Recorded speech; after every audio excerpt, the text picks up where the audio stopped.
النهارده هنتكلم عن اللاعب الاكثر سوء حظا في تاريخ الكره المصريه. اللاعب اللي لو كان مشواره كمل زي ما كان متوقع عليه كان زمان دلوقتي بنقول على محمد صلاح خليفته. اللاعب اللي هنتكلم عليه النهارده هو اللاعب محمد اليماني. محمد اليماني هو الهداف والموهبه اللي فقدتها الكره المصريه والعالميه.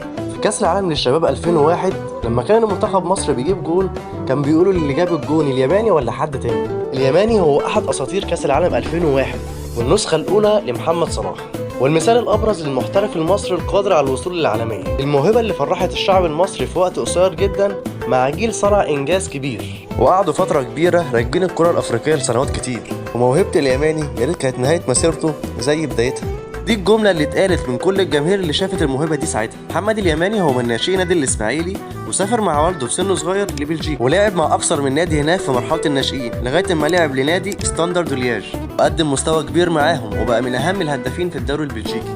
يجي بقى للبطوله الاهم في تاريخه، بطوله كاس العالم للشباب 2001. كان اليماني على موعد مع التألق والنجومية وأخد لقب تاني هداف البطولة بعد سافيولا، وبرضه أخد تاني أحسن لاعب في البطولة وكان حديث الشارع المصري ساعتها، ولفت أنظار الفرق الأوروبية كلها. وكان من ضمن العروض فريق اليوفنتوس الإيطالي بمبلغ كبير ساعتها كان 12 مليون دولار. ووقت البطولة الشعب المصري ما كانش عندهم كلام غير على اليماني وحسام غالي وشيتوس وجمال حمزة، وقدر الجيل ده يسطر تاريخ كبير للكرة المصرية في كأس العالم للشباب بالأرجنتين ويفوز بالميدالية البرونزية.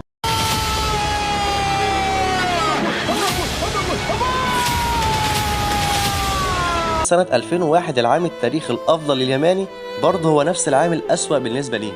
بعد البطولة يعتبر كان خلص مع اليوفنتوس ب 12 مليون دولار، فراح أخد أجازة في بلده الإسماعيلية، وهو راجع على القاهرة في طريق مصر إسماعيلية اتقلبت عربيته، حصل له إصابات خطيرة في راسه وفي عموده الفقري، والخبر قلب الدنيا ساعتها ما بين الشعب المصري.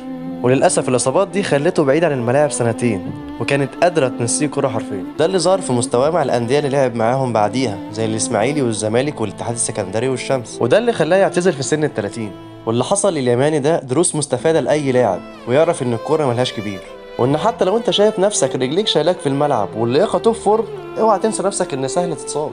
ولينا في محمد زيدان أكبر مثال، كان رايح أرسنال وجاله رباط صليبي في كورة محدش لمسه فيها.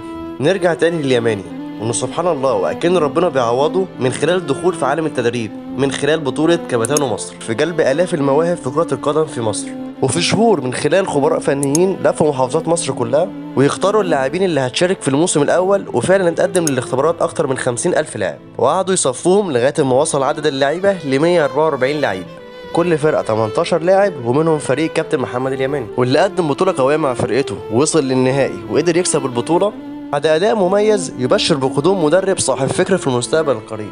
نيجي بقى لتوقعات فانز باكورد اللي سألنا الناس مين هو اللاعب الأكثر سوء حظا في تاريخ الكرة المصرية، ودي كانت إجابته واللي قدر يجاوب عليها عدد قليل منهم، وطبعا بنشكر الجميع على المشاركة. وكونك إنك وصلت لغاية هنا يبقى الحلقة عجبتك، ما تنساش اللايك والكومنت والشير، واستنونا الحلقة الجاية إن شاء الله.